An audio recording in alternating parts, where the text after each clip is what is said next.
Good morning, students. This is Arun Gupta. I belong to Mahalakshmi Group of Institution. Basically, we are going to conduct our classes of marketing management. कल तक की अगर class की बात करें तो हमने स्कोप पढ़ दिए थे मार्केटिंग के कि मार्केटिंग कहाँ कहाँ यूज़ की जा सकती है और कौन कौन से पैरामीटर है जिस पर मार्केटिंग यूज़ हो रही है। अब इसके बाद आती है मार्केटिंग मैनेजमेंट के इम्पोर्टेंस या ऑब्जेक्टिव। ऑब्जेक्टिव का मतलब क्या है कि मेन मोटिव क्या है हमारा मार्केटिंग का। तो आगे चलते हैं। Objective of marketing management as a follow. Creation of demand. Creation of demand का अगर बात करते हैं तो किसी भी प्रोडक्ट की डिमांड जब भी क्रिएट की जा सकती है जब उस प्रोडक्ट के अंदर आपने वो सारी चीज़ें अवेलेबल कराई हों या अनेबल कराई हों जो कि नीड को सेटिस्फाई कर रही हैं। अगर हम सर्विस की बात करते हैं, सर्विस जो होती है रियल टाइम होती है, सर्विस को आप स्टोर नहीं कर सकते, लेकिन प्रोडक्ट को आप स्टोर कर सकते हैं।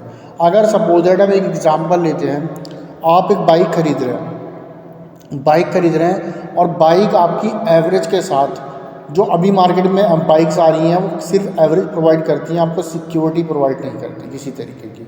अब क्या हुआ, गवर्नमेंट का कोई रूल आ गया या कंपनी ने कोई ऐसा रूल कर दिया कि कंपनी ने इंश्योरेंस पॉलिसी कर दी कि राइडर की भी इंश्योरेंस होगा, 15 लाख तक का क्लेम मिल जाएगा उसमें। अब क्या होता है, अगर मान लो बाइक कोई ले रहा है तो बाइक के साथ बाइक चलाने वाले की जान का खतरा जो है वो क्या हुआ उस पॉलिसी के थ्रू कवर कर दिया जाएगा। तो इस केस में क्या होगा, डिमांड बढ़ जाएगी बाइक की। ठीक है। दूसरी चीज़ ये है कि अगर सपोज दैट बाइक के अंदर आपने कुछ ऐसी फीचर्स अनेबल्ड कर दी है जो फीचर्स पहले बाइक में नहीं आते थे, तो वो क्या होता है, वो वाली नीड को भी फुलफ़िल कर रहे हैं जो इनेट होगी, यानी छुपी हुई नीड जो होती है उसको भी फुलफ़िल कर रहे हैं। तो इस केस में क्या होता है, डिमांड क्रिएट हो जाती है और ये मार्केटिंग के थ्रू ही पॉसिबल है। क्योंकि मार्केटिंग की अगर बात करते हैं तो मार्केटिंग में नीड पे फोकस हो रहा है और नीड अगर फॉर्मुलेट होगी, ठीक है, और प्रैक्टिकल इम्प्लीकेशन के थ्रू उसको फुलफ़िल करते हैं हम, तो नेचुरली डिमांड क्रिएट हो जाती है। कस्टमर सेटिस्फेक्शन, अगर डिमांड को हमने फुलफ़िल कर दिया और वो डिमांड के अकॉर्डिंग उसका प्रोडक्ट हमने या सर्विस को प्रोवाइड कर दी और सर्विस जो है वो इस प्राइस पे करी कि उसके कंपटीशन में वो प्राइस नहीं है। दूसरी चीज़ ये है कि उसके बेनिफिट उस सर्विस के या प्रोडक्ट के ज़्यादा की कॉस्टिंग के अकॉर्डिंग, तो वहाँ पर क्या होता है, कस्टमर सेटिस्फाई रहता है। और अगर एक कस्टमर सेटिस्फाई होता है तो वो वर्ड ऑफ माउथ यानी प्रशंसा करता है, हमारी गुडविल स्प्रेड करता है वर्ड ऑफ माउथ के थ्रू और हमारे प्रोडक्ट की अवेलेबिलिटी और अप्रोचेबिलिटी बढ़ जाती है। मार्केट शेयर, मार्केट शेयर का क्या मतलब है, अगर मान लीजिए सपोज दैट कोका कोला और पेप्सी की बात करें तो दोनों के मार्केट शेयर अलग अलग है। अब मार्केट शेयर को इंक्रीज़ करने के लिए मार्केटिंग सबसे अच्छी होती है। अगर सपोज दैट पेप्सी की बात करें तो पेप्सी का 80% जो सेल करती है वो वरुण बेवरेजेस करती है। वरुण बेवरेजेस ने क्या करा, अभी स्टिंग निकाली और स्टिंग लाने के बाद कोको कोला की मार्केट को कैप्चर कर लिया एक नए प्रोडक्ट को लाके। क्योंकि पहले जो आपकी हेल्थ ड्रिंक्स आ रही थी वो हेल्थ ड्रिंक्स की कीमत जो थी 100 रुपये थी और स्टिंग आ रही है 20 रुपीज़ की। तो मार्जिन क्या है, जो एक हेल्थ ड्रिंक्स लेगा 100 रुपये की, उसमें 5 हेल्थ ड्रिंक्स आ जाएंगी स्टिंग। ठीक है। तो यहाँ पर क्या हुआ, उन्होंने इनोवेटिव एडवर्टाइजमेंट किया, इनोवेटिव पैकेजिंग की और इनोवेटिव प्रोडक्ट निकाला।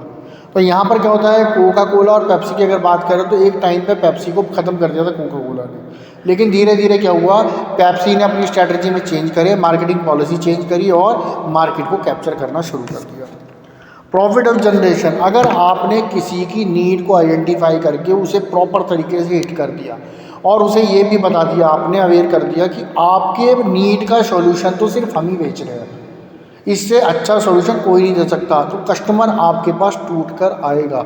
आपकी शॉप पर फुटफॉल्स आएंगे, आपकी वेबसाइट पे आईबॉल्स आएंगे और रश क्रिएट हो जाएगा। अगर रश क्रिएट होता है और आपका सामान बिकता है, रोटेशन जल्दी जल्दी होती है, तो प्रॉफिट जनरेशन होने लगता है। नेक्स्ट आते हैं creation of goodwill and public image. अब क्या होता है, अगर मान लीजिए आपने कई सालों से आपका बिजनेस चल रहा है, आप कस्टमर की नीड को आइडेंटिफाई कर रहे हैं और उसे फुलफ़िल कर रहे हैं और इकोनॉमिकल कीमत पे कर रहे हैं, तो वो क्या करती है, गुडविल क्रिएट करती है और पब्लिक इमेज यानी वर्ड ऑफ माउथ क्रिएट होता है।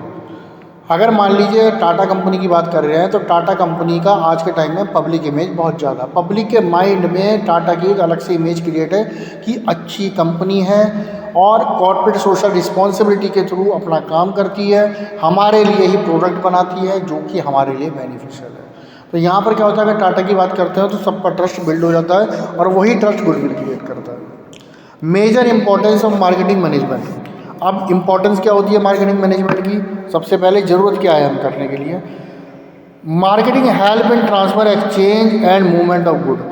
मार्केटिंग जो है वो क्या करती है, गुड्स और सर्विस को ट्रांसफ़र करती है और उसके अगेंस्ट में क्या लेती है, पैसा आता है हमारे पास। हम क्या करते हैं उस पैसे से फिर दोबारा क्या होता है, कॉस्टिंग करके प्रोडक्ट बनाते हैं और उसे मार्केट में उतार देते हैं। It is a two way communication. Marketing is helpful in raising and maintaining the standard of living of the community. आपने देखा होगा पहले हम मोबाइल फ़ोन यूज़ कर रहे थे CMS यानी कीपैड वाले, उसके बाद नया इनोवेशन नीड आइडेंटिफाई करी, उनमें कैमरा लगा दिया।